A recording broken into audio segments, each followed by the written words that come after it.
Good afternoon, good morning, good evening, whatever time you're watching this. Hopefully we can shed some light on some various things, because we've been getting a fair few questions coming through about how to do gymnastics better. And instead of racing around one-on-one everywhere, we can put stuff out, we can put this video out and hopefully start to upskill a whole lot of people. So, when the topic is gymnastics, start with the, rough breakdown. So we're talking within the realms of CrossFit, we're talking what is gymnastics. And it's the ability to move your body through space. So no external load, just your body. Maybe it's on a pull-up bar, maybe it's on the floor, maybe it's on rings, maybe it's on parallettes, who knows, but it's just your body weight moving around. And a quick review of where does it fit. Now, if we accept that within a pyramid of athletic development published by CrossFit, if we take nutrition as being the supportive foundation of everything, and the wider the base, the higher the peak, we're going to talk, hey, let's get our nutrition fixed, but that's outside the realms of this video. The next tier up is all about conditioning. So the ability to do work and recover from work. Now that could be running, that could be rowing, biking, it's getting your heart rate high, managing to keep it under control. At the top, we've got sport. Just underneath that, we've got this idea of weightlifting, which should leave a blank gap in the middle for topic of this video, gymnastics. Okay. So, in terms of training time, in terms of getting as much bang for your buck as you can, we're going to start fixing this. We're going to fix this. We're going to make sure we're doing plenty of gymnastics so that it can support our weightlifting. And if we want to do something above that, that's fine too. But this gymnastics definitely supports weightlifting much more than it does the other way around. There is some trickle down effect of weightlifting into gymnastics, but way more carry up of gymnastics into weightlifting. So it comes then, the question is going to be, why gymnastics? Okay, so we've covered a little bit on the wider your base, the higher the peak. So in terms of building a lot of fitness, we're going to worry about nutrition, we're going to worry about conditioning, and then we're going to worry about gymnastics. If we didn't even touch weightlifting and sport, we could still have the vast majority of the area within that triangle. So it improves everything above it. We're building this wide base. It's very accessible. Hey, you don't need any special equipment really to hit a lot of these things. We're talking about your body weight. It can be as varied as you like it. So we're going to get into some concepts and some ideas and how to break things down, give you things to think about. But it doesn't have to be super easy. So once you start making progress, things can be layered in to make these things really, really difficult. Whether it's changing lever lengths, whether it's moving bases, removing or moving bases of support. It could be adding some load if a position itself is not challenged enough, or vice versa. It could be taking some load off a position so you can then get stronger and then start to take assistance away from that. So, how? Now, everyone's got a limited amount of training time that they can put into something, so we want the most bang for your buck.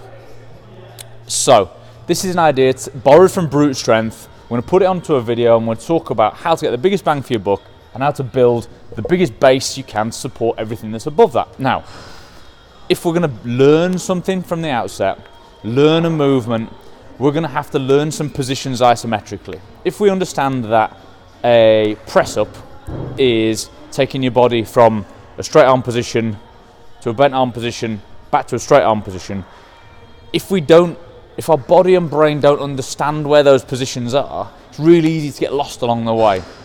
The analogy would be if you wanted to go somewhere and got in your car and started driving, Well, you'd get somewhere if you wanted to get to a specific place, to your friend's house, to town, to the cinema, something like that, and you didn't know where you were going. Well, it's going to take you a long time to get there, just sort of by chance guessing. The journey between point A and point B is going to be really difficult, really complicated, and unnecessarily long. So we're going to start learning some of those positions now. We could talk press-ups, we could talk ring dips, toes to bar, muscle-ups, handstand press-ups. At the very base, there's some isometric positions, some holds that can be built in to start accelerating progress within there. So you don't have to think, oh my God, I haven't done all these foundational parts to all these movements every single week. And how we're going to do it is we're going to break the positions down. We're going to break all of gymnastics as it fits within CrossFit, break all the positions down so that then you can start building things back together and start learning the positions with as much carryover as possible. So, break the positions down. We're going to quickly analyse, well, what shape is your body in? Are you arched? Are you hollow? Is your body straight? And we can even talk within there about, you could be tucked, or you could be in a pike shape if we're adding some sort of variance to things. Right. How is your body weight supported? Next, so support or hang. Dead simple. Supporting your body weight means actually holding your body weight up off the floor. Hanging is, as the name says, hanging from something. So it's the opposite. We can further break these apart into, have you got a bent arm or a straight arm? So straight arm support would be top of press up, bent arm support would be bottom of press up. Hanging with a straight arm, I could be hanging from a pull-up bar. Hanging with a bent arm, I could be at the top of that pull-up or chin up. And where is your body in space now? Is it prone? So is it belly down? Is it supine? Is it belly up? Are you vertical, standing? Or at least you could be hanging vertically. Or you could be inverted. Now, if we take any movement and we start plugging it into that, we can start to analyse start positions and end positions, so where we need to get stronger to build the capacity to do more of these things. If we wipe away this, open a bit of space, and we'll throw out there a quite simple one, and we can talk about a handstand press up.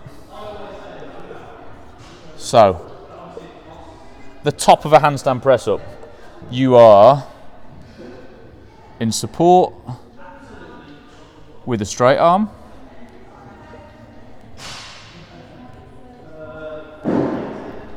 Your body is straight.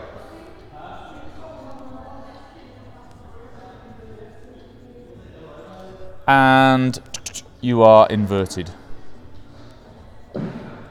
So we can, if you're ticking all those boxes, you are at the top of a handstand press up.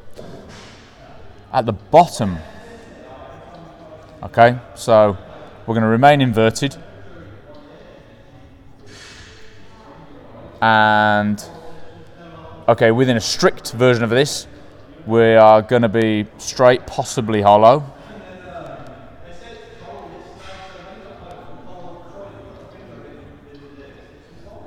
But we're in support with a bent arm.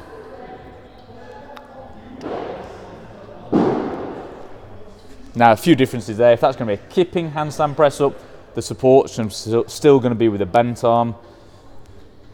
We're going to come into some kind of tuck or pike shape. So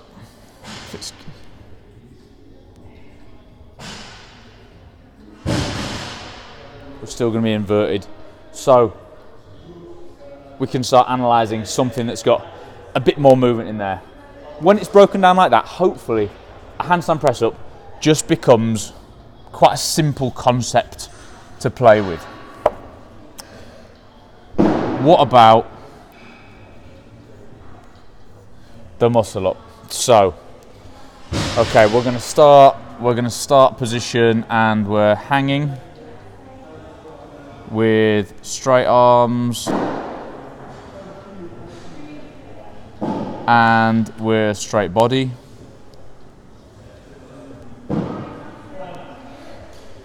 Okay, let's make it complicated. We're going to be kipping.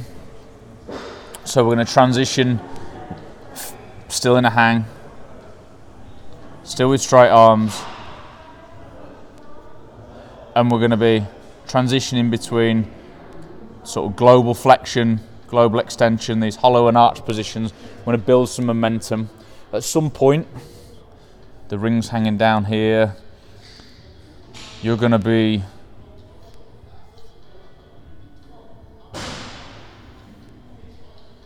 at some point, you are going to be supine, you're going to be belly up, coming towards those rings. You're going to be passing through a straight arm. There's potentially some sort of bend, depending which style of muscle up you're doing, as those rings arrive towards your hips. At which point you're going to start changing from supine to vertical. So obviously your nose and your hair there. As you arrive in this direction, you're in a hollow shape. As you start to transition, you're going to arrive in the bottom of the dip here. There's your nose and your hair. And so now we're vertical and we're supported instead of hanging. We've transitioned. We've got a bent arm in the bottom of the dip. We're in a hollow shape. We dip that out. We're going to come to support with a straight arm. Vertical, we're still in a hollow shape. The transition back down, we start to change positions in the opposite direction.